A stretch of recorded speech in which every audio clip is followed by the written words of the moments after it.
Assalamualaikum warahmatullahi wabarakatuh. Nama saya Muhammad Zaki dari kelas 12 MIPA 3, absen 22. Di sini saya akan menjelaskan tentang diterbitkannya Surat Perintah 11 Maret sebagai latar belakang Orba.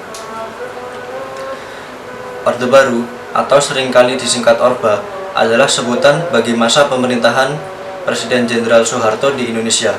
Orde Baru menggantikan Orde Lama yang merujuk kepada era pemerintahan Soekarno.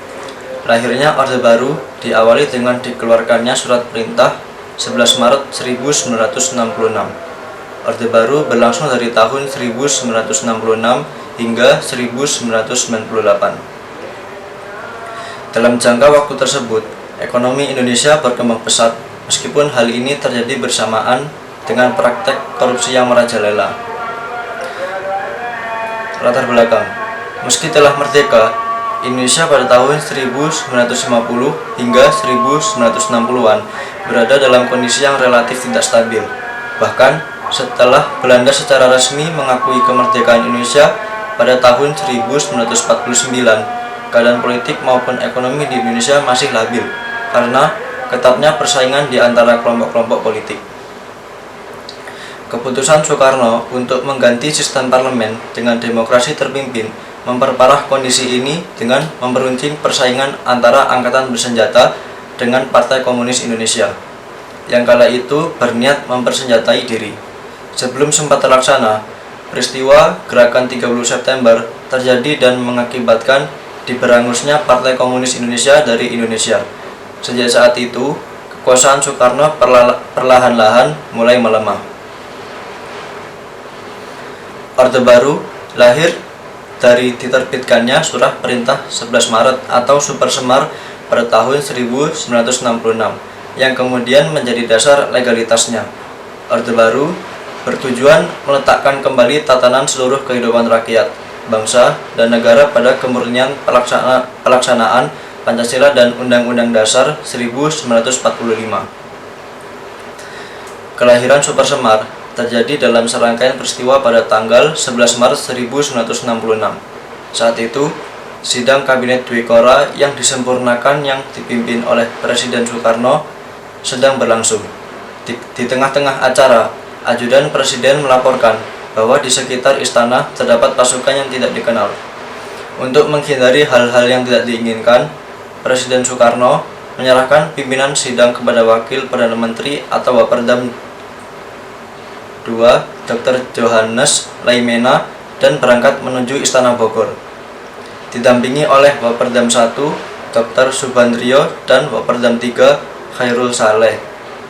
Laimena sendiri menyusul Presiden segera setelah sidang berakhir. Di tempat lain, 3 orang perwira tinggi, yaitu Mayor Jenderal Basuki Rahmat, Brigadir Jenderal Muhammad Yusuf, dan Brigadir Jenderal Amir Mahmud bertemu dengan Letnan Jenderal Soeharto selaku Menteri Panglima Angkatan Darat dan Panglima Komando Operasi Pemulihan Keamanan dan Ketertiban atau Pangkop Kamtib untuk meminta izin menghadap Presiden. Segera setelah mendapat izin, pada hari yang sama, 3 perwira tinggi ini datang ke Istana Bogor dengan tujuan melaporkan kondisi di ibu kota Jakarta, meyakinkan Presiden Soekarno bahwa Angkatan Bersenjata Republik Indonesia, khususnya Angkatan Darat, dalam kondisi siap siaga. Namun, mereka juga memohon agar Presiden Soekarno mengambil tindakan untuk mengatasi keadaan ini. Menanggapi permohonan ini, Presiden Soekarno mengeluarkan surat perintah yang ditujukan kepada Letnan Jenderal Soeharto selaku Menteri Panglima Angkatan Darat untuk mengambil tindakan dalam rangka menjamin keamanan, ketenangan, dan stabilitas pemerintahan demi keutuhan bangsa dan negara Republik Indonesia. Perumusan surat perintah ini sendiri dibantu oleh 3 perwira tinggi ABRI, yaitu Mayor Jenderal Basuki Rahmat, Brigadir Jenderal Muhammad Yusuf, Brigadir Jenderal Amir Mahmud, dan Brigadir Jenderal Sabur, Komandan Pasukan Pengawal Presiden Jakabirawa. Surat perintah inilah yang kemudian dikenal sebagai Surat Perintah 11 Maret 1966 atau Super Semar. pemberangusan Partai Komunis Indonesia. Sebagai tindak lanjut keluarnya surat perintah 11 Maret, Letnan Jenderal Soeharto mengambil beberapa tindakan. Pada tanggal 12 Maret 1966, ia mengeluarkan surat keputusan yang berisi pembubaran dan larangan bagi Partai Komunis Indonesia serta ormas-ormas yang bernaung dan berlindung atau senada dengannya untuk beraktivitas dan hidup di wilayah Indonesia.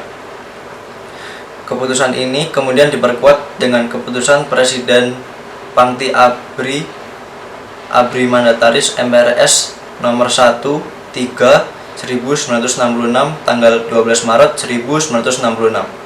Keputusan pembubaran Partai Komunis Indonesia serta ormas-ormasnya mendapat sambutan dan dukungan karena merupakan salah satu realisasi dari Tritura.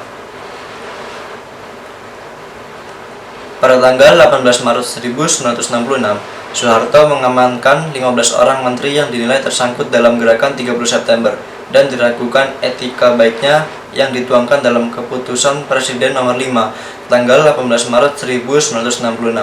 Ia kemudian memperbarui Kabinet Dwi Kora yang disempurnakan dan membersihkan lembaga legislatif, termasuk MPRS dan DPR GR, dari orang-orang terlihat gerakan 30 September.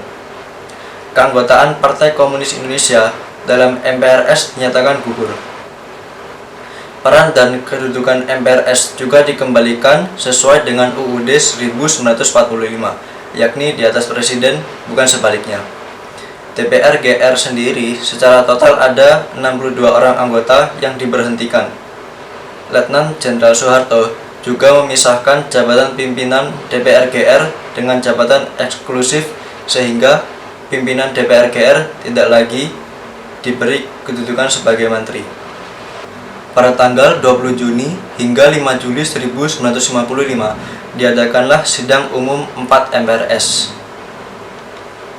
Dan hasil dari sidang umum 4 MPRS ini menjadi landasan awal tegaknya Orde Baru dan dinilai berhasil memenuhi 2 dari Tritura, yaitu pembubaran Partai Komunis Indonesia dan pembersihan kabinet dari unsur-unsur Partai Komunis Indonesia. Selain dibubarkan dan dibersihkan kader-kader Partai Komunis Indonesia, juga dibantai khususnya di wilayah pedesaan-pedesaan di Pulau Jawa. Pembantaian ini tidak hanya dilakukan oleh angkatan bersenjata, namun juga oleh rakyat biasa yang dipersenjatai. Selain kader, ribuan pegawai negeri, ilmuwan, dan seniman yang dianggap terlibat juga ditangkap dan dikelompokkan berdasarkan tingkat keterlibatannya dengan Partai Komunis Indonesia. Sebagian diasingkan ke Pulau Buru, sebuah pulau kecil di wilayah Maluku. Sejak pertengahan dekade 1980-an, pada tanggal 30 September setiap tahunnya, pemerintah menayangkan film yang menggambarkan Partai Komunis Indonesia sebagai organisasi yang keji. Sekian dari saya. Mohon maaf bila ada salah kata dan perbuatan. Terima kasih. Wassalamualaikum warahmatullahi wabarakatuh.